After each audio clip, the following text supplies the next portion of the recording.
अस्सलाम वालेकुम दोस्तों। हमारे चैनल पर आप सबको खुश आमदीद। आज हम बात करेंगे ड्रामा ज़ब्त के एक ऐसे ज़बरदस्त एपिसोड की जिसमें रिश्तों, अना, मोहब्बत और इज्जत नफ्स के दरमियान एक नई कशमकश देखने को मिलने वाली है। एक तरफ ओन आयला को मनाने की पूरी कोशिश करेगा, तो दूसरी तरफ उसके ससुराल में ऐसा हंगामा बरपा होगा जो सबको हैरान कर देगा। आइए जानते हैं आज के एपिसोड की मुकम्मल कहानी। हारजियत की बातें अभी खत्म भी नहीं हुई थीं कि माहौल एक बार फिर गर्म हो गया।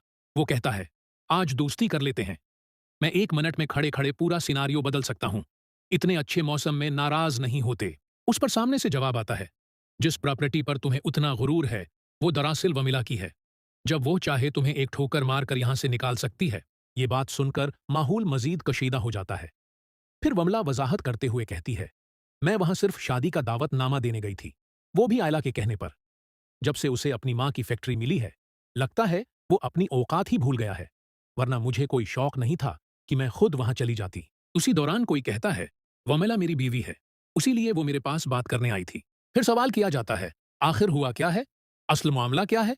हमें भी तो बताओ। दूसरी तरफ ओन ने फैसला कर लिया होता है कि वो आयला को हर सूरत मनाकर रहेगा। उसे एहसास हो चुका होता है कि उसने आयला के साथ अच्छा सलूक नहीं किया था, उसी लिए वो अपनी गलती का उजाला करना चाहता है। वो आयला के लिए खूबसूरत फूलों का एक गुलदस्ता भेजता है, जिसके साथ एक मोहब्बत भरा नोट भी होता है। उसमें लिखा होता है, आप मुझसे नाराज हैं और ये बात मुझे बिल्कुल अच्छी नहीं लग रही। मैं आज आपको अपने साथ एक खूबसूरत डर डेट पर ले जाना चाहता हूं। जैसे ही आयला ये नोट और फूल देखती है, उसके चेहरे पर मुस्कुराहट आ जाती है। ओवन अच्छी तरह जानता है कि आयला को फूल कितने पसंद हैं। वो उसके लिए एक खूबसूरत लिबास भी मुंतखब करता है। इब्तिदा में आयला थोड़े नुखरे दिखाती है और फौरन राजी नहीं होती, मगर आखिरकार वो मान जाती है। ओन उसे बाहर ले जाता है, इसके लिए गुजरे खरीदता है और उसकी हर छोटी बड़ी खुशी का ख्याल रखता है। आयला भी पहली बार ओन के साथ खुश और मुतमईन दिखाई देती है, क्योंकि अब उसके दिल में भी ओन के लिए नर्म गोशा पैदा होने लगा है। लेकिन असल तूफान तो अभी आना बाकी होता है।